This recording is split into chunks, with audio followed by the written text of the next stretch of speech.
Looks like Hunter Biden's going to get the last laugh. I've seen this meme circulating, and so I want to address it right here. Seems that Matt Gaetz did far, far worse than Hunter. The exact thing that MAGAs were wagging their finger at Hunter doesn't even compare to what Matt Gaetz has been found responsible for by the House Ethics Committee. Here, by the way, is the meme. Matt Gaetz is a gun owner. Did he disclose his cocaine use on the form to purchase his gun? Hashtag Hunter Biden. And I saw this Hunter meme as well. Hello, I'm Hunter Biden. I understand Matt Gaetz is a gun owner. I sure hope he remembered to disclose his cocaine usage on that form when he purchased his gun.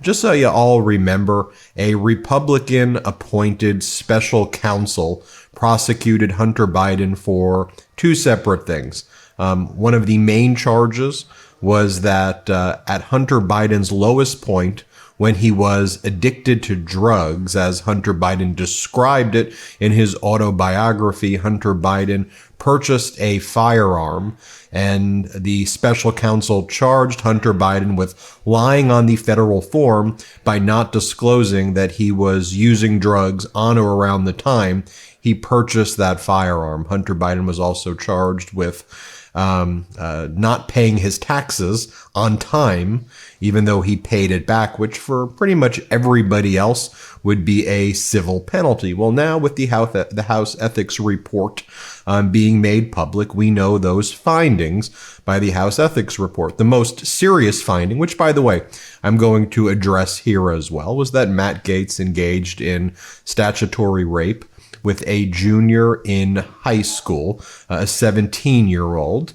Matt Gaetz was also found to have engaged in kind of rampant illicit drug use by the House Ethics Committee with substantial evidence to justify that finding. Matt Gaetz was also found responsible for accepting improper gifts and obstruction of the investigation by Congress. Well, here's Matt Gaetz, just so you can all see for yourself, at gun stores with semi-automatic weapons behind him, brandishing AR-15s, talking about having handguns.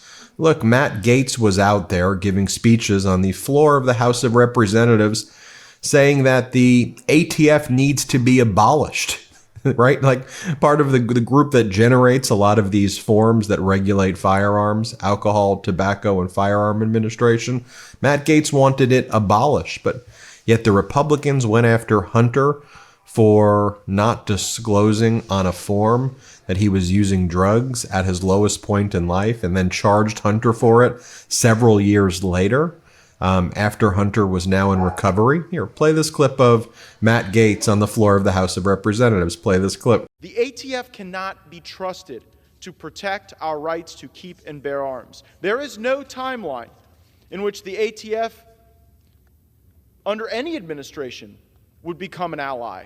It needs to go. We need to abolish the ATF before they abolish our Second Amendment rights. Alcohol, tobacco, and firearms should be the name of a chain of convenience stores in Florida, not a federal agency. And by the way, I could show you dozens of clips like this. I think you'll get the point. But here's Matt Gaetz talking about how Florida is really the gunshine state, not the sunshine state.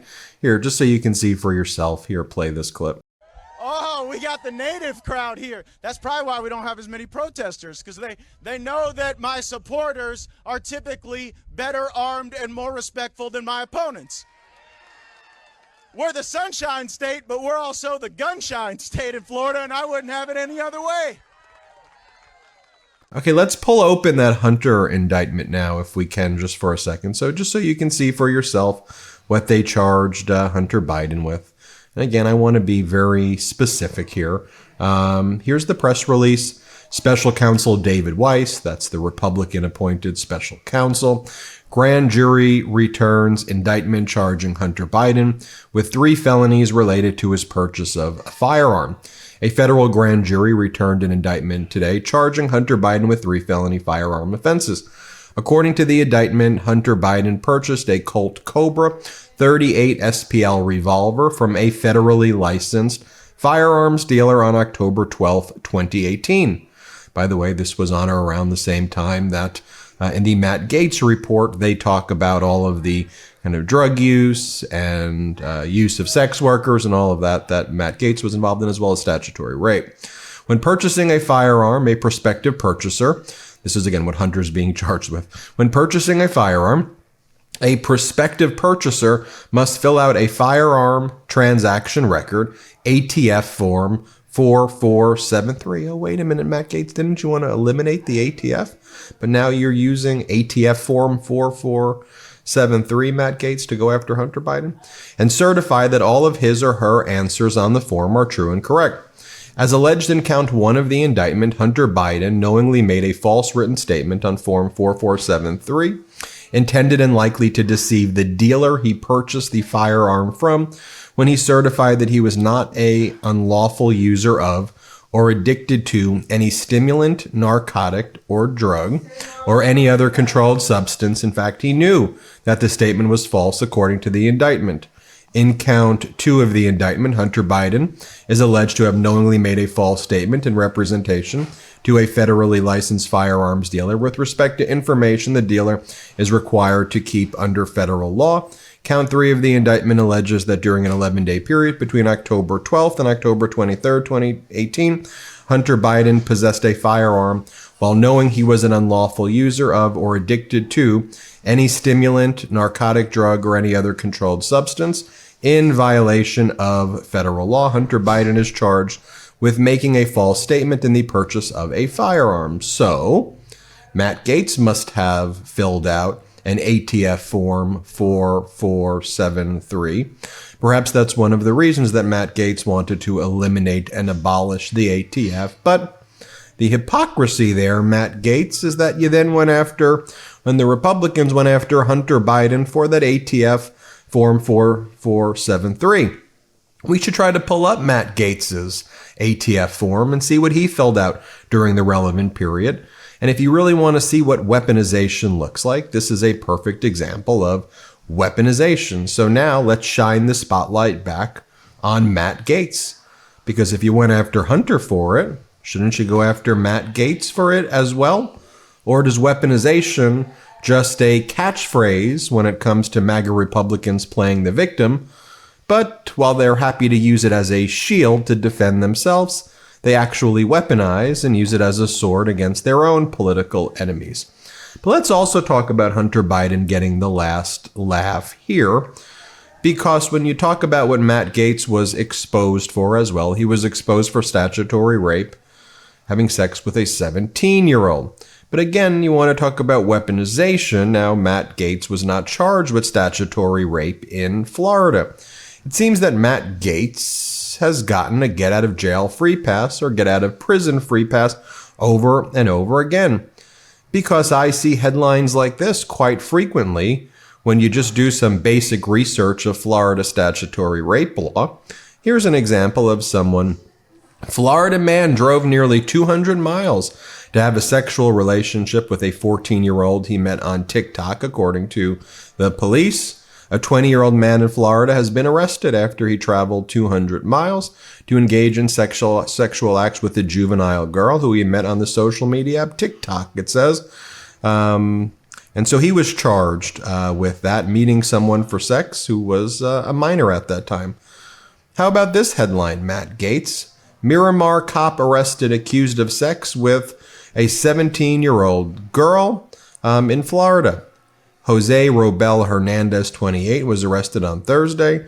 Charges of unlawful sex activity with a minor and contributing to the delinquency of a minor, an arrest report said. A Miramar police officer has been arrested after he was accused of having sex with 17-year-old girl, authorities say. Jose Robel Hernandez, 28, was arrested Thursday on charges of unlawful sexual activity with a minor, contributing to the delinquency of a minor. According to the warrant, the teen met Hernandez through the dating app Tinder, where she said in her profile that she was 23 years old.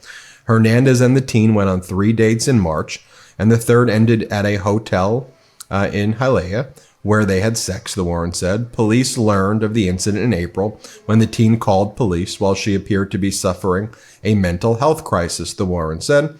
An officer searching for information on the teen's parents was given consent to search her phone and found text messages between the teen and Hernandez suggesting that they had a sexual relationship. At one point before they had sex, the girl sent Hernandez a voice note saying she lied about her age on Tinder and lied again, claiming, "I'm about 19 years old," the warrant said. After the sexual encounter, the two exchanged text messages, and at one point Hernandez called her and asked if she lied about her age. He told her he was in trouble and he was going to lose his job, the warrant said. Police later confirmed that the girl was 17 at the time of the sexual encounter. Now, I want to ask you, how is that any different than what Matt Gaetz did with the 17-year-old junior high school girl? If anything, in my opinion, you could have your own opinions. We're all entitled to opinions, aren't we? What Matt Gaetz did, I think, is actually worse.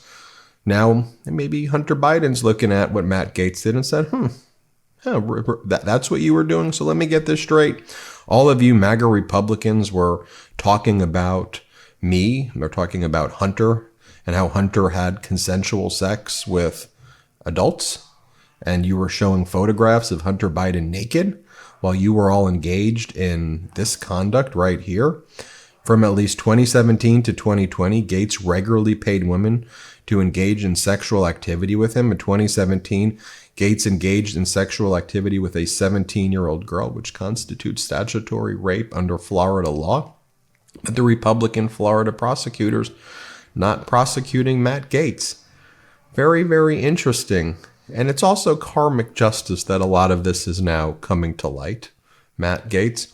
Or how about, just take a look at some of these text messages right here that were sent in exchange for some of the sex workers. This is how it was done. Matt Gaetz's friend, who pled to sex trafficking charges, would ask the girls that he'd find on seeking arrangements, "Do you party at all?" Then the girls would go, "Oh, that's perfect. I have a friend who introduced me to that website that I could bring. She's very pretty, great personality. I usually do $400 per meet. Does your friend use the website as well? And yes, I do like to go out sometimes. Very cool. Yes, he understands the deal."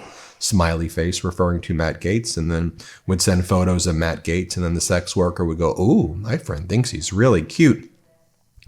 More text messages here.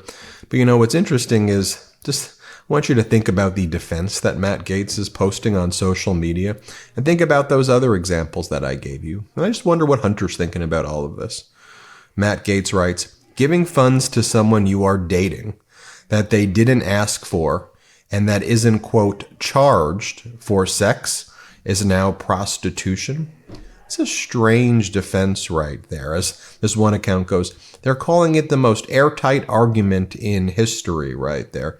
So you're saying you were dating them, and because they didn't charge you, but you just paid them gifts? Here's Matt Gaetz. This is like literally what he's posting. Matt Gaetz goes, "Another one of the ethics witnesses who was an alleged prostitute claimed she was indeed not when actually pressed in the deposition. This won't be in the ethics report because, of course, Matt Gaetz thinks this is a helpful deposition. By the way, it's a cherry-picked portion of the deposition. There's much more deposition than this, but look at what Matt Gaetz thinks is the best evidence for him." So the woman's asked, "Were you escorting, working? What were you doing?" Objection. Then the answer is, "I wouldn't consider it any of those. There was a lot of times where I did not get paid for being there. In that time, I thought a lot of these people were my friends." Question. Okay, all right. So you wouldn't characterize anything you did in 2017 as sex work? Objection as to form. You can answer. Answer, no. And then, if you look at this, she's saying, "There were a lot of times where I did not get paid for being there," which means there were times where she probably did get paid for being there. But this one also goes to this issue as well. Matt Gaetz goes, "So giving funds to someone you were dating that they didn't ask for and that isn't charged for sex is now prostitution." You take a look at what this question is. Question. So it wasn't that the amounts charged did not depend on how attractive a guy was. Is that fair to say? Answer. I never charged anyone anything. Like I said, it was just given, meaning that you didn't have to charge people. You just knew the deal that this is what you pay for the sex. That's what it is right there. That's what Matt Gaetz is going with. I'll show you this too, though.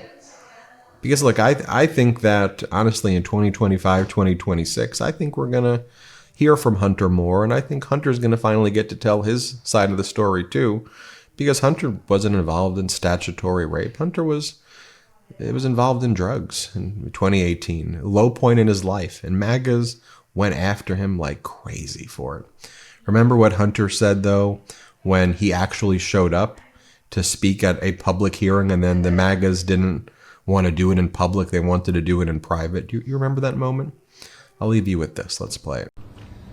I'm here today to make sure that the House Committee's illegitimate investigations of my family do not proceed on distortions, manipulated evidence, and lies. And I'm here today to acknowledge that I've made mistakes in my life and wasted opportunities and privileges I was afforded. For that, I'm responsible. For that, I'm accountable. And for that, I'm making amends. But I'm also here today to correct how the MAGA right has portrayed me for their political purposes. I am first and foremost a son, a father, a brother, and a husband from a loving and supportive family. I'm proud to have earned degrees from Georgetown University and Yale Law School. I'm proud of my legal career and business career. I'm proud of my time serving on a dozen different boards of directors. And I'm proud of my efforts to forge global business relationships. For 6 years, MAGA Republicans, including members of the House committees who are in a closed-door session right now, have impugned my character, invaded my privacy, attacked my wife, my children, my family, and my friends. They have ridiculed my struggle with addiction, they have belittled my recovery, and they have tried to dehumanize me, all to embarrass and damage my father, who has devoted his entire public life to service. For 6 years, I have been the target of the unrelenting Trump attack machine, shouting, "Where's Hunter?" Well, here's my answer. I am here. So, folks, looks like Hunter's getting the last laugh here. But the story on Gaetz, I think, is still to be determined. There's a lot of pressure mounting, I think, after that report. And while the MAGAs in Florida are obviously going to protect him, we the people need to, I think, bang that drum loud about that conduct is abhorrent. We'll keep talking about it here on the MeidasTouch Network. Hit subscribe. Let's get to 4 million. Thanks for watching. Love this video? Make sure you stay up to date on the latest breaking news and all things Meidas by signing up to the MeidasTouch newsletter at MeidasTouch.com/newsletter.